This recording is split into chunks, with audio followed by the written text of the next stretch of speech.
and welcome to another episode of Cozy Lifestyle on Food and Health Communication with Eunice Felicity. On today's episode, we'll be going straight to our cozy kitchen. Yay! I know some of you have been missing cozy kitchen. Today we'll be talking about foodborne diseases and how to prevent them. Now the big question is, what are foodborne diseases? Foodborne disease, also referred to as food illness or food poisoning, is an illness that results from the consumption of contaminated food, contaminated with pathogenic bacteria, viruses, or even parasites. The economic cost associated with foodborne diseases can be severe on people, food companies, and countries' reputation. Foodborne disease globally is still not under control. An outbreak can cause heart and economic losses. The causes are unhygienic practices in food production, harvesting, and also preparations. There are 31 main foodborne pathogenic causing diseases. Foodborne diseases can be mild with recovery in days or severe, resulting in hospitalization and death in certain patients. But do you know that proper handling and preparation of food are important to prevent and avoid foodborne illnesses? Do you? Before you fire up the grill for summertime cookout, or when you go out for picnic with your friends or your enemies, your people around, your friends, when you go out for picnic, before you fire up your grill, and whenever you're having holiday celebration, there are some important information about foodborne diseases you need to know. Just a reminder for those of you just coming in, foodborne illness is sometimes called food poisoning. Each year, 1 in 6 million people get sick from eating contaminated food or drinking contaminated beverages. Now, what is the cause of this foodborne illness? The most common cause of foodborne illness are bacteria and viruses, such as Salmonella, Norovirus, Clostridium, Paphragines, Campylobacter, Listeria monocytogenes, and Staphylococcus aureus. Some of us are wondering now, who is at risk of foodborne illness? Who is even at risk? I thought it's only children, little infants. No. Foodborne illness can affect anyone who eats contaminated food. Certain groups like pregnant women, older adults, and people with chronic illness are more likely to get sick from contaminated food. Now, what are the symptoms of this foodborne illness? The common symptoms include upset of stomach, abdominal cramps, nausea and vomiting, diarrhea, fever, and dehydration. But symptoms can actually be mild or severe in certain patients. What can you do? What can I do? What can we all do to protect ourselves and our families from this food poisoning? What are the solutions? Cleanliness. Cleanliness is a major factor in preventing foodborne illness. Even with food safety inspection and monitoring at federal, state, and local government facilities, the consumer's role is to make sure food is handled safely after it is purchased. Everything that touches food should be cleaned. Now, wash your hand with warm, soapy water for 20 seconds before and after handling food, after using the bathroom, after changing a diaper, after handling pets, those of you that have pets, cats, dogs, monkeys, even snakes, after touching them, after tending to a sick person, your mommy, your daddy, your friends, those of them sick with diabetes or certain diseases, after tending to them, after blowing your nose, coughing or sneezing, wash your hands. After handling uncooked eggs or raw meat, poultry or fish and their juices, wash your hands. If your hands have any kind of skin abrasion or infection, always use clean disposable gloves. Wash your hands with warm soapy water. Dap it with a paper towel and use gloves on them. Thoroughly wash with hot, soapy water all surfaces that comes in contact with raw meat, poultry, fish, and eggs before moving on to the next step in food preparations. Consider using paper towel to clean kitchen surfaces. If you use your dish clothes, wash them often in your hot cycle of washing machine. Keep other surfaces such as faucets and countertops clean by washing with hot, soapy water. To keep cutting board clean, wash them in hot, soapy water after each use. You see, I'm always emphasizing wash with soapy and hot water. wash with hot and soapy water because it is really necessary. Then after washing them with hot and soapy water, then rinse and air or pat dry with clean paper towels.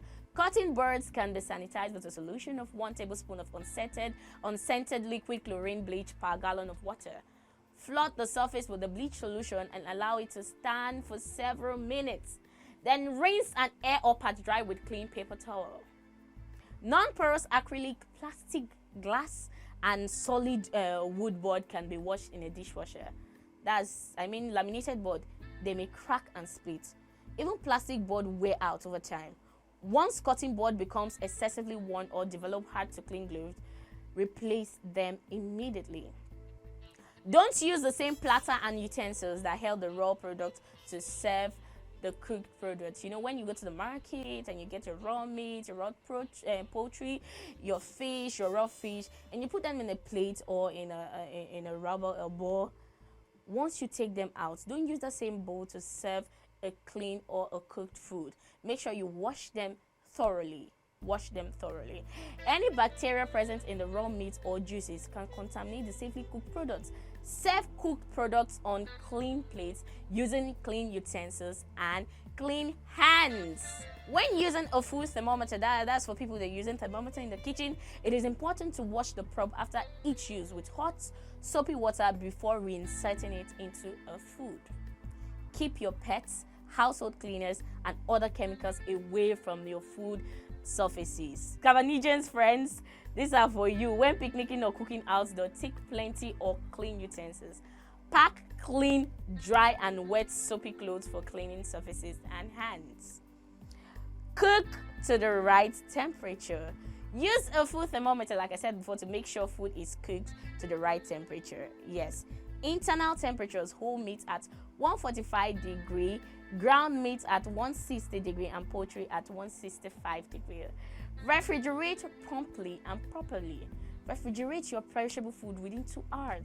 Contact your local health department if you think you or someone close to you became ill from eating a certain food from a restaurant.